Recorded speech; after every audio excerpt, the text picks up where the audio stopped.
I want to skip the flattery and the attaboys, because I do know this. The sooner that we become less impressed with our life, with our accomplishments, with our career, with whatever that prospect is in front of us, the sooner we become less impressed and more involved with that and these things, the sooner we get a whole lot better at doing them. So, I'm going to talk to you about some things that I've learned in my journey. Most from experience, some of them I heard in passing, many of them I'm still practicing, but all of them I do believe are true. Now, they may be truths to me, but don't think that that makes them mine, because you cannot own a truth. So please think of these as signposts, approaches, paradigms that give some science to satisfaction. They're yours to steal, they're yours to share, liken to your own lives, to personally apply in your own lives, in your own way, should you choose to. So, here we go. Number one, life's not easy. Life is not easy. It is not. Don't try to make it that way. Life's not fair. It never was. It isn't now, and it won't ever be. Do not fall into the trap, the entitlement trap, of feeling like you're a victim. You are not. Get over it and get on with it. And yes, most things are more rewarding when you break a sweat to get them. Number two, I love this one. Unbelievable is the stupidest word in the dictionary. Should never come out of our mouths. Think about it. To say, oh wow, what an unbelievable play. It was an unbelievable book, an unbelievable film, an unbelievable act of courage. Really? It may be spectacular, it may be phenomenal, most excellent or outstanding, but unbelievable? Give others and yourself more credit. It just happened. You witnessed it. You just did it. Believe it. What about the other side of unbelievable? You know, that side when we humans underperform or act out of our best character. For instance, man flies a suicide jet into the World Trade Center. Millions die from diseases every day that we have cures for. Bob the Builder swears that he's going to have your house built by Thanksgiving, and you can't move in until Christmas the next year. Our best friends lie to us, and we lie to ourselves all the time. Unbelievable? I don't think so. Again, it just happens, and it happens every day. Nothing that we Homo sapien earthlings do is unbelievable. And if there's one thing you can depend on people being, it's people. So we shouldn't be surprised. We, us, are the trickiest mammals walking the planet. I'm not worried about the monkeys. I'm worried about you and me. So acknowledge the acts of greatness as real, and do not be naive about mankind's capacity for evil, nor be in denial of our own shortcomings. Happiness is an emotional response to an outcome. If I win, I will be happy. If I don't, I won't. It's an if-then, cause and effect, quid pro quo standard that we cannot sustain because we immediately raise it every time we attain it. You see, happiness demands a certain outcome. It is result reliant. And I say if happiness is what you're after, then you're going to be let down frequently, and you're going to be unhappy much of your time. Joy, though, joy is a different thing. It's something else. Joy is not a choice. It's not a response to some result. It's a constant. Joy is the feeling that we have from doing what we are fashioned to do, no matter the outcome. Now, personally, as an actor, I started enjoying my work and literally being more happy when I stopped trying to make the daily labor a means to a certain end. For example, I need this film to be a box office success. You know, I need my performance to be acknowledged. I need the respect of my peers. All those are reasonable aspirations, but the truth is, as soon as the work, the daily making of the movie, the doing of the deed became the reward in itself for me, I got more box office, more accolades and respect than I ever had before. See, joy is always in process. It's under construction. It is in constant approach, alive and well in the doing of what we're fashioned to do and enjoying it. Number 4, define success for yourself. Define success for yourself. Now check this out. I'm in south of New Orleans a few years ago, and I went to a voodoo shop. And they had this wooden partition against the wall with these columns. And in these columns were all these vials of these magic potions, right? And the headings above each potion defining what they would give you were things like fertility, health, family, legal help, energy, forgiveness, money. Guess which column was empty? Money. Let's admit it. Money is king today. It's what makes the world go round. It is success. The more we have, the more successful we are, right? Now, I would argue that our cultural values have even been financialized. Humility is not in vogue anymore. It's too passive. It's a get-rich-quick on the internet, richest 15 minutes of fame world that we live in, and we see it every day. But we all want to succeed, right? So the question that we got to ask ourselves is what success is to us, what success is to you. Is it more money? That's fine. I got nothing against money. I don't. Maybe it's a healthy family. Maybe it's a happy marriage. Maybe it's to help others, to be famous, to be spiritually sound, to leave the world a little bit better place than you found it. Continue to ask yourself that question. Now, your answer may change over time, and that's fine. But do yourself this favor. Whatever your answer is, don't choose anything that will jeopardize your soul. Prioritize who you are, who you want to be, and don't spend time with anything that antagonizes your character. Don't drink the Kool-Aid, man. It tastes sweet, but you will get cavities tomorrow. All right? Life is not a popularity contest. Be brave, take the hill, but first answer that question, what's my hill? So, how do I define success? For me, myself. Well, for me, it's a measurement of 5 things. We got fatherhood. We got being a good husband. We got my health, mind, body, and spirit. We got career, and we got friendships. These are what's important to me in my life right now. So I try to measure these 5 things each day. I check in with them. I like to see whether or not I'm in the debit section or the credit section with each one. Am I in the red or am I in the black? You follow? For instance, sometimes say my career's rolling. All right, it's way up here in the black, but I see how my relationship with my wife maybe could use a little bit more of my attention. I got to pick up the slack on being a better husband. Get that one out of the red. Or say my spiritual health could use some maintenance. It's down here, but hey, man, my friendships and my social life, they're in high gear, right? I got to recalibrate. Checks and balances. I got to go to church. Remember to say thank you more often. Something. But I got to take the tally because I want to keep all 5 in healthy shape. And I know that if I don't take care of them, if I don't keep up maintenance on them, one of them is going to get weak, man. It's going to dip too deep into the debit section. It's going to go bankrupt. It's going to get sick, die even. So first, we have to define success for ourselves. And then we have to put in the work to maintain it. Take that daily tally. Tend our garden. Keep the things that are important to us in good shape. I mean, let's admit it. We've all got 2 wolves in us. A good one and a bad one. And they both want to eat. The best I can tell, we just got to feed that good one a little more than the other one. Here we go. Number 5. Process of elimination is the first step to our identity. AKA, where you are not is as important as where you are. All right, 1992, I got my first job as an actor. 3 lines, 3 days work in a film called Dazed and Confused. All right. All right, all right, all right. There we go. So this director of that film, Richard Linklater, he kept inviting me back to set each night, putting me in more scenes, which led to more lines, all of which I happily said yes to.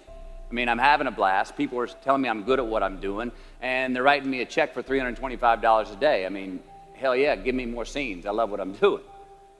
Well, by the end of the shoot, by the end of the film, those 3 lines had turned into over 3 weeks' work, And it was mine. It was Wooderson's 1970 Chevelle that we went to go get Aerosmith tickets in, man. Yeah, it was badass. Well, a few years ago, I'm watching this film again, and I noticed two scenes that I really shouldn't have been in. In one of these scenes, my character Wooderson, I exit screen left to head somewhere, and then I re-enter the screen and to double check if any of the other characters wanted to go with me. Now, in rewatching the film, and you'll agree if you know Wooderson, Wooderson's not a guy who would ever say, later, and then come back to see if you were sure you didn't want to go. Now, when Wooderson leaves, Wooderson is gone. He does not stutter, step, flinch, rewind, ask twice, or solicit. You know what I'm talking about. Wooderson has better things to do, like liking those high school girls, man, because I get older and they stay the same age. My point is, I should not have been in that scene. Shouldn't have come back. Should have exited screen left and never come back.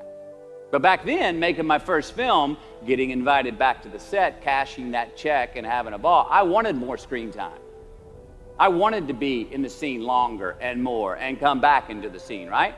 But I shouldn't have been there. Wooderson shouldn't have been there. It is just as important where we are not as it is where we are. Look, the first step that leads to our identity in life is usually not, I know who I am. I know who I am. That's not the first step. The first step's usually, I know who I am not. Process of elimination. Defining ourselves by what we are not is the first step that leads us to really knowing who we are. You know that group of friends that you hang out with that they really might not bring out the best in you? You know, they gossip too much, or they're kind of shady. They really aren't going to be there for you in a pinch. Or how about that bar that we keep going to that we always seem to have the worst hangover from? Or that computer screen, right? That computer screen that keeps giving us an excuse not to get out of the house and engage with the world and get some real human interaction. Or how about that food that we keep eating, the stuff that tastes so good going down, it makes us feel like crap the next week, we feel lethargic and we keep putting on weight? Well, those people, those places, those things, stop giving them your time and energy. Just don't go there. I mean, put them down. And when you do this, when you do put them down, when you quit going there, and you quit giving them your time, you inadvertently find yourself spending more time and in more places that are healthy for you, that bring you more joy. Why?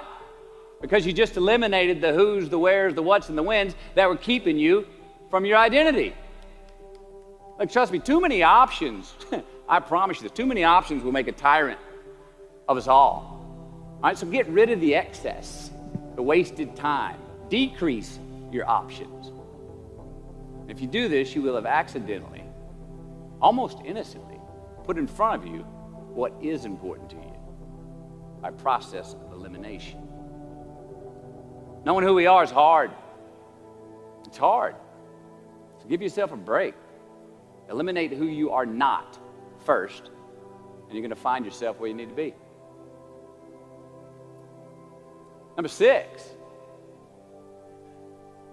don't leave crumbs. And the beauty of delayed gratification. So what are crumbs? Well, the crumbs I'm talking about are the choices that we make that make us have to look over our shoulder in the future. You didn't pay that guy back the money that you owed him, and tonight you just saw him 3 rows behind you. Shit. You slept around on your spouse, and you just found out that tomorrow she and the lady you're having an affair with are going to be at the same PTA meeting. Shit again. You drank too much last night. You're too hungover to drive your son to his 8 a.m. Saturday morning baseball practice. These are the crumbs. They come in the form of regret, guilt, and remorse. You leave crumbs today, they will cause you more stress tomorrow. And they disallow you from creating a customized future in which you do not have to look over your shoulder. So let's flip the script. Instead of creating outcomes that take from us, let's create more outcomes that pay us back, fill us up, keep your fire lit, turn you on for the most amount of time in your future.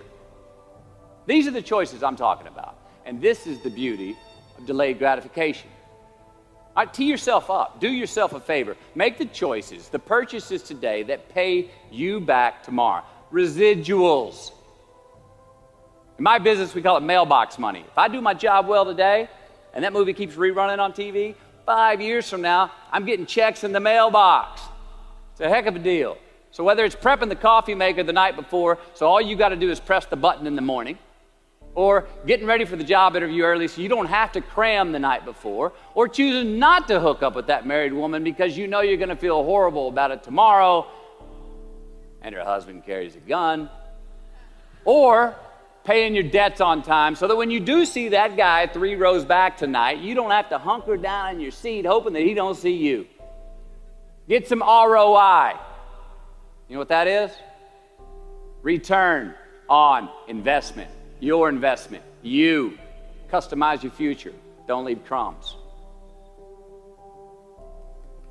Number 7. Dissect your successes and the reciprocity of gratitude. We so often focus on failure, don't we? We study failure. We obsess with failure. We dissect failure and our failures. We dissect them so much we end up intoxicated with them to the point of disillusion. I mean, when do we write in our diary? Usually when we're depressed. What do we gossip about? Other people's flaws and limitations. I mean, we can dissect ourselves into self-loathing if we're not careful. I find that most of the times our obsession with what is wrong just ends up breeding more wrong, more failure. And the easiest way to dissect success is through gratitude. Giving thanks for that which we do have, for what is working. Appreciating the simple things we sometimes take for granted. We give thanks for these things, and that gratitude reciprocates, creating more to be thankful for. It's really simple, and it works. Now, I'm not saying be in denial of your failures. No, we can learn from them too, but only if we look at them constructively, as a means to reveal what we are good at, what we can get better at, what we do succeed at. Now, personally, I've read a whole lot of my bad reviews. All right? I've had quite a few. Written by the more talented critics, they are the ones who give constructive bad reviews. They reveal to me what did translate in my work, what came across, what was seen, or what wasn't. Now, I don't obsess on the unfavorable aspect of their review, but I do seek what I can learn from it. Because their displeasure actually uncovers and makes more apparent what I do well, what I am successful at, and then I dissect that. All right, life's a verb. We try our best, we don't always do our best. Well, architecture is a verb as well. Yes, it is. And since we are the architects of our own lives, let's study the habits, the practices, the routines that we have that lead to and feed our success, our joy, our honest pain, our laughter, our earned tears. Let's dissect that and give thanks for those things. And when we do that, guess what happens? We get better at them, and we have more to dissect. Number 8, make voluntary obligations. All right, mom and dad, since we were young, they teach us things as children. Teachers, mentors, the government, and on laws, they all give us guidelines for which to navigate this life. Rules to abide by in the name of accountability. I'm not talking about those obligations. I'm talking about the ones that we make with ourselves, with our God, with our own consciousness. I'm talking about the you versus you obligations. We have to have them. Now, again, these are not societal laws and expectations that we acknowledge and endow for anyone other than ourselves. These are faith-based obligations that we make on our own. These are not the lowered insurance rates for a good driving record. You will not be fined or put in jail if you do not gratify these obligations I speak of. No one else governs these but you. They are your secrets with yourself, your own private counsel, personal protocols. And while nobody throws you a party when you abide by them, no one's going to arrest you when you break them either, except yourself. Or some cops who got a disturbing the peace call at 2:30 in the morning because you were playing bongos in your birthday suit. That was me. An honest man's pillow is his peace of mind. And when you lay down on that pillow at night, no matter who's in your bed, we all sleep alone. These are your personal Jiminy Crickets. And there are not enough cops in the entire world to police them. It's on you. It's on you. Number 9, from can to want. All right, check this out. In 1995, I got my first big paycheck as an actor. I think it was $150 grand.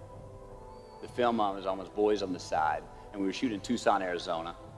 And I had this sweet little adobe guest house on the edge of the Saguaro National Park.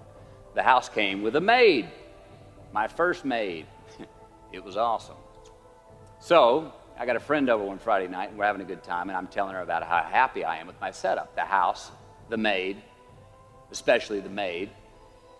I'm telling her, look, this lady, she cleans the place up after I go to work. She washes my clothes, the dishes, puts fresh water by my bed, leaves me cooked meals sometimes. Look, she even presses my jeans. And my friend, she smiles at me, happy that I'm excited over this. And she says, well, that's great, Matthew, if you like your jeans pressed. And I kind of looked up at her, my jaw caught hanging open. I stuttered a moment, had that dumbass look that you get when you've just been told the truth and you didn't think about it, and it hit me. I hate that line going down the front of my jeans. I hate that line. And it was then, for the first time, that I noticed it. I'd never thought about not liking that starch line down the front of my jeans because I'd never had a maid to iron my jeans before. And since she did, now for the first time in my life, I just liked it because I could get it. I never thought about if I really wanted it. Well, I didn't want it there, that line. And that night I learned something. Just because you can? Nah, come on. It's not a good enough reason to do something. Even when it means having more. Be discerning. Choose it because you want it. Do it because you want to. Never had my jeans pressed again. I hate that line. Number 10, a roof is a man-made thing. This may cut a little close to the bone since the geography, but I think we all were there and we'll all remember where we were. But in January the 3rd, 1993, it was the NFL playoffs, and your Houston Oilers were playing the Buffalo Bills. The Oilers were up 28-3 at halftime, 35-3 early in the third. Frank Reich and the Bills come back to win 41-38 in overtime for one of the greatest comebacks in NFL history. Yeah, the Bills won, but they didn't really beat the Oilers. The Oilers lost that game. They beat themselves. Y'all remember that, huh? Why? Why'd they beat themselves? Or how? Was it because at halftime they put a ceiling, a roof, a limit on their belief in themselves, aka the prevent defense? Or maybe they started thinking about the next opponent in the playoffs at halftime. I mean, they were up. Then they came out and played on their heels, lost the mental edge the entire second half, and voila, they lost. In a mere 2 quarters, defensive coordinator Jim Eddy went from being called the defensive coordinator of the year and the man first in line to be a head coach next year to a man without a job in the NFL. You ever choked? Nobody has ever choked? I have. You know what I'm talking about, fumbling at the goal line, stuck your foot in your mouth once you got to the microphone, had a brain freeze on the exam that you were totally prepared for. Forgot the punchline to a joke in front of 4,000 graduating students at the University of Houston commencement. Or maybe you've had that feeling of, oh my God, life just cannot get any better than this moment. And ask yourself, do I deserve this? Now, what happens when we get that feeling? We tense up. We have this sort of outer body experience where we are literally seeing ourselves in the third person. And we realize that the moment just got bigger than us. You ever felt that way? I have. And it's because we have created a fictitious ceiling, a roof, to our expectations of ourselves. A limit where we think it's all too good to be true. But it's not. And it's not our right to say or believe it is. We shouldn't create these restrictions on ourselves. A blue ribbon, a statue, a score, a great idea, the love of our life, a euphoric bliss. Who are we to think that we don't deserve or haven't earned these gifts when we get them? It's not our right. But if we stay in process, all right, within ourselves, in the joy of the doing, we will never choke at the finish line. Why? Because we aren't thinking of the finish line. Because we're not looking at the clock. We're not watching ourselves on the Jumbotron performing the very act that we're in the middle of. No, we're in process. The approach is the destination, and we are never finished. Bo Jackson, what did he do? He used to run over the goal line, through the end zone, and up the tunnel. The greatest snipers and marksmen in the world, they don't aim at the target. They aim on the other side of the target. We do our best when our destinations are beyond the measurement, when our reach continually exceeds our grasp, and when we have immortal finish lines. And when we do this, the race is never over. The journey has no port. The adventure never ends because we are always on the way. So do this, and let somebody else come up and tap you on the shoulder and say, hey, you scored.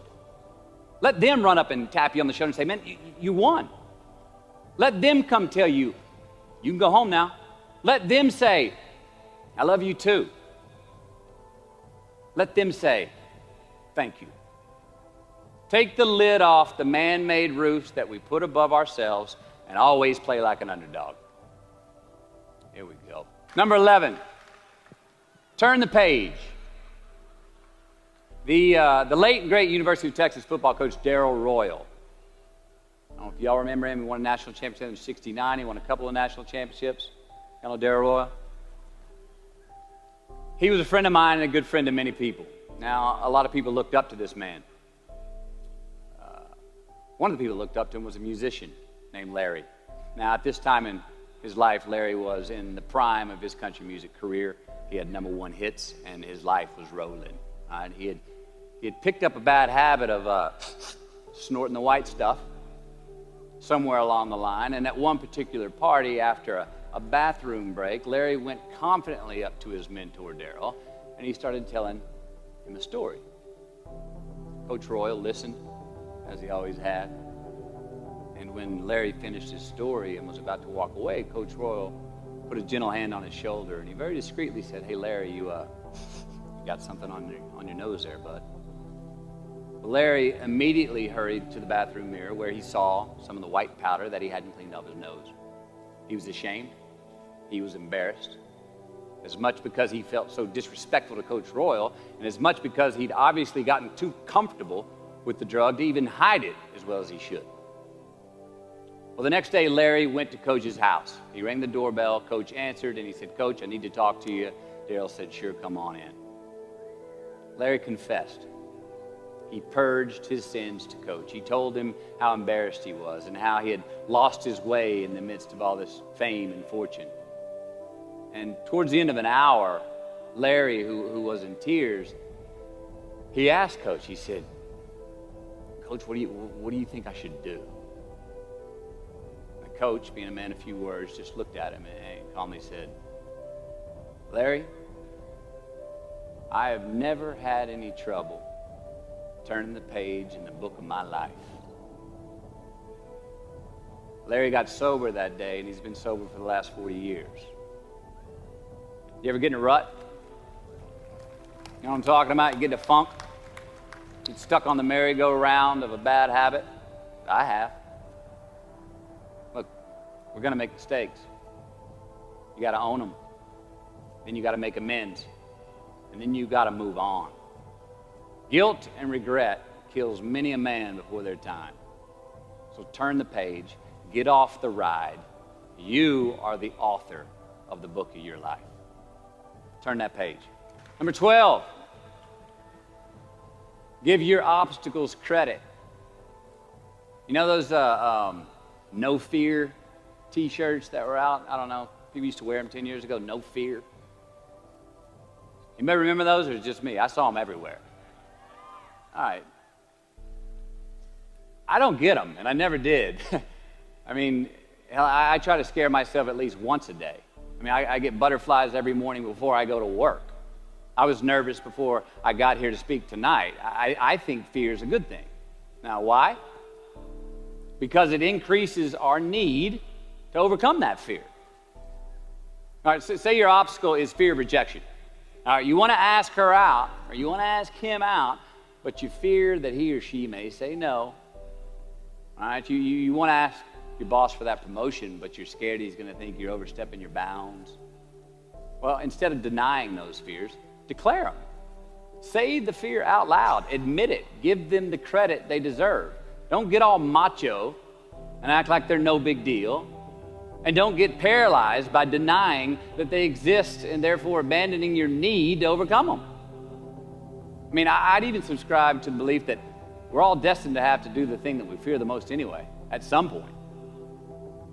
So give your obstacles credit, and you will, 1, find the courage to overcome them, or you will, 2, see more clearly that they're not really worth prevailing over.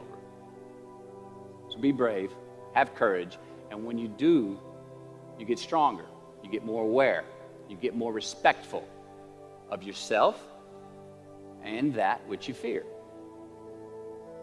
Number 13. So how do we know when we cross the truth?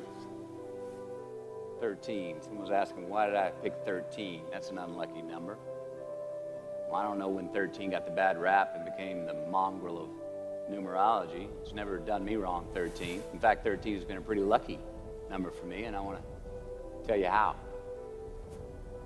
I've always taken these 21-day trips by myself to far-off places where I usually don't know the language and nobody knows my name. They're adventures, one, but they're also a purge. All right, they're a cleanse for me. They're like a 21-day fast from attention, from all the things I have in my well-appointed life. They're a check out so I can check in with me, see how I'm doing, be forced to be my own and my only company, to have a look in my mirror. And we all know what can happen when we do that. Sometimes we do not like what we see. Well, in 1996, right after I got famous from a film I did called Time to Kill, I headed out on one of these 21-day walkabouts, and this time to the jungles and the mountains of Peru. The sudden fame that I just gotten was somewhat unbalancing. My face was everywhere. Everyone wanted a piece of me. People I'd never met were swearing that they loved me.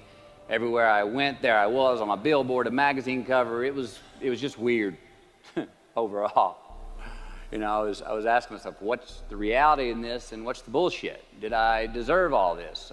These were all questions I was asking myself. Who was I was another. Now, there's always an initiation period with these trips, an amount of time that it takes for the place to initiate the traveler, the time it takes to disconnect from the world we just left and become completely present in the one we are traveling in. Now, for me, that initiation period usually lasts about 13 days. 13 hellish days until I'm out of my own way. Well, it was the night of the 12th day of my 21-day trip. I'm settling into camp. I'd already hiked 80 miles to this point, and I had a 3-day trek ahead of me to Machu Picchu. And I was full on sick of myself, wrestling with the loss of my anonymity. I was guilt-ridden for sins of my past, had a lot of regret. I was lonely, disgusted with my company, mind, grappling with these demons on this night, I couldn't sleep. All of these badges and banners and expectations and anxieties that I was carrying with me, I needed to free myself from them. So I stripped down to nothing. I took every moniker that gave me pride and confidence, all the window dressings, the packaging around the product. I discarded them all. I got rid of my lucky and faithful American cap. I stripped off all my talismans from adventures past. I even discarded my late father's gold ring with an M on it that he gave to me. And it was a meltdown of he and my mom's class rings and gold from my mom's teeth. I even got rid of that. I was naked, literally and figuratively. And I got sick. I felt clean. I felt free and light. Along a muddy path on this walk, I turned a corner. And there in the middle of the road was this mirage, this magnificent pinks and blues and red colors that I'd ever seen. It was electric, glowing and vibrant, just hovering just off the surface of the jungle floor as if it was plugged into some neon power plant. I stopped, I stared, there was no way around it. The jungle floor in front of me was actually thousands of butterflies there in my path. It was spectacular. So I stayed a while. And somewhere in my captivation, I heard this little voice inside my head say these words. All I want is what I can see. And all I can see is what's in front of me. Now at that moment, Trip, I had stopped anticipating what was around the corner. For the first time, I stopped thinking about what was coming up next. What was up ahead? Time slowed down. I was no longer in a rush to get anywhere, and my anxieties were greatly eased. A few hours later, I returned to camp.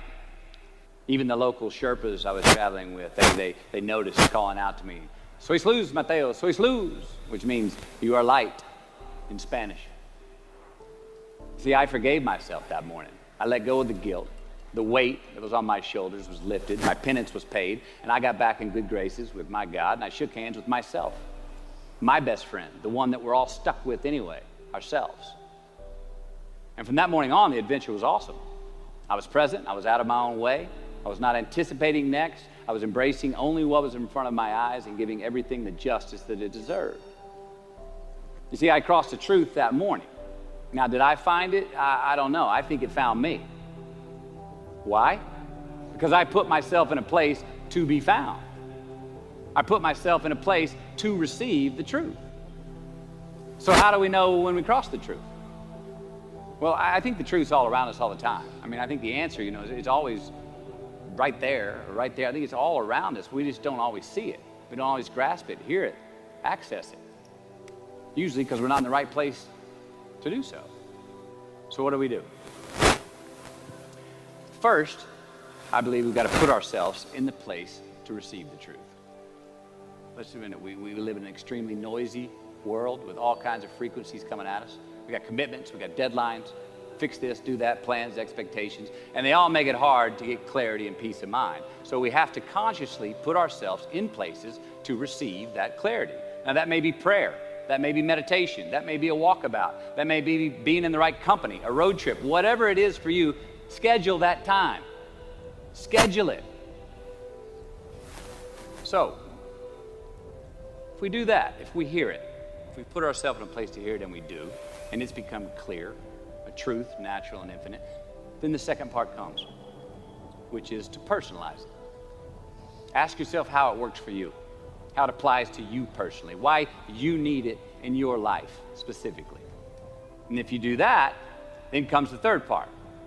Have the patience to internalize it and get it from our intellectual head, thinking about it, and into our bones and our soul and our instinct. Now, we cannot rush this part. It does take time.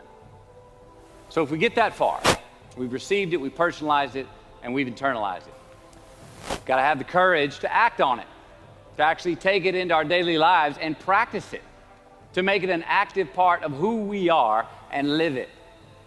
We can do that. All right, if we can do that, then we have what I believe is heaven right here on earth. And that's the place where what we want is also just what we need. I mean, that's the ticket, isn't it? Think about it. I know that's where I want to live. While we're here, and they're going to run across the Jumbotron. Let's make it a place where we break a sweat, where we believe, where we enjoy the process of succeeding in the places and ways that we are fashioned to, where we don't have to look over our shoulder because we're too busy doing what we're good at, voluntarily keeping our own counsel because we want to, traveling towards immortal finish lines. We write our own book, overcoming our fears. We make friends with ourselves. And that is the place that I'm talking about.